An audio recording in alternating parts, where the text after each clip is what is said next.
अमिताभ जी अब ये बताएं, अगर जो दावा गृह मंत्री अमित शाह कह रहे हैं कि 110 से भी पार जा सकती है, तब तो फिर ये लहर वाला चुनाव हो गया।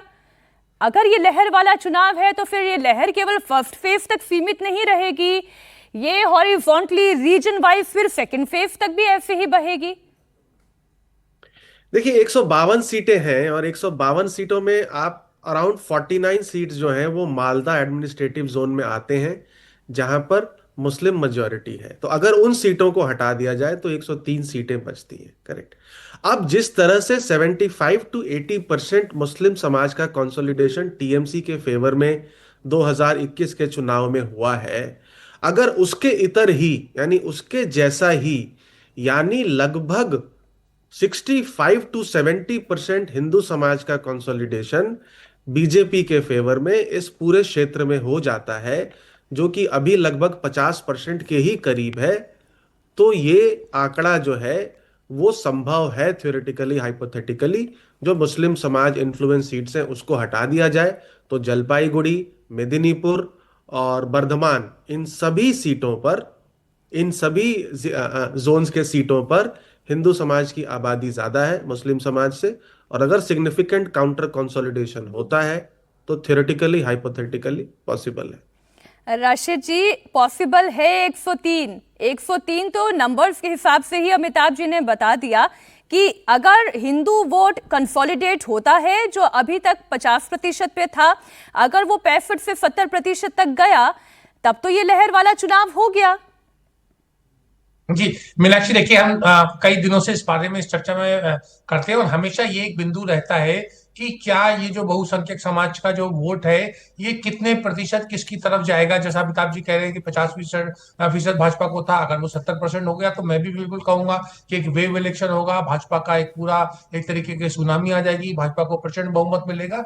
लेकिन देखिए हमें मीनाक्षी, जब चुनाव वहां चल रहे हैं तो एक चीज जो होती है, हमें ख्वाहिश को ना खबर का रंग नहीं देना चाहिए। राजनीतिक दल हमेशा जो एक मनोवैज्ञानिक दबाव कोशिश करते हैं, राजनीतिक रूप से प्रयास करते हैं कि उनको लगे।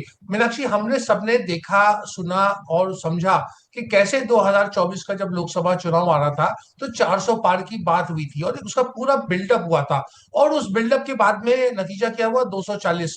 तो मुझे लगता है कि हमें थोड़ा सा अभी यथार्थ के धरातल पे चुनाव को देखना चाहिए, किसी राय पर नहीं पहुंचना चाहिए। जो वोटिंग की बात हो रही है उसमें भी बहुत सारी बातें कही जा चुकी है, जो इतनी वोटिंग का, क्योंकि उसमें नंबर मतलब जो एब्सोल्यूट नंबर है वो उतने ही रहे और इस वजह से वोटिंग परसेंटेज बाहर आ गया। दूसरी बात, एग्रीगेट अभी जो सेकंड फेज का देखिए, होगा, मुझे जैसा ये इलेक्शन दिखाई दे रहा है, जो मैं आप वरिष्ठों से सुन पा रही हूँ, जो हमारे रिपोर्टर्स हमें अपडेट दे रहे हैं, उससे तो मुझे यही समझ में आ रहा है कि जिस भी तरफ ये वेव जा रही है, चाहे बीजेपी या टीएमसी, एक तो वेव वाला चुनाव दिखाई दे रहा है और दूसरा ये कि कोर वोटर दोनों ही पार्टी का खुलकर बाहर निकला है और बिना डर के बाहर निकला है।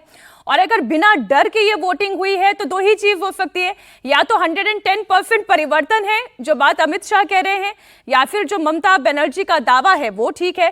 तो इसलिए अब हम बात सेकंड फेज की कर लेते हैं। सेकंड फेज में बंगाल की लड़ाई बड़ी दिलचस्प दिखाई दे रही है। जरा बड़ी स्क्रीन पर आप आइए। जो भी दूसरे चरण की बाजी जीतेगा, सीएम की कुर्सी तक उसका पहुंचना तय हो जाएगा, क्योंकि पहले चरण का तो चुनाव हो चुका है, मतदान की प्रक्रिया खत्म हो चुकी है।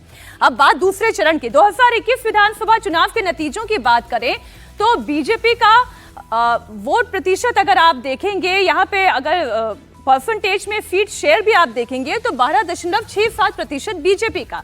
वहीं टीएमसी का इसके अनुपात में आप देखेंगे बहुत बड़ा लार्ज चंक है, 86.61% का है। यानी टीएमसी का सेकेंड फेज में अपर हैंड दिखाई दे रहा है, वो सिक्योर दिखाई दे रही है।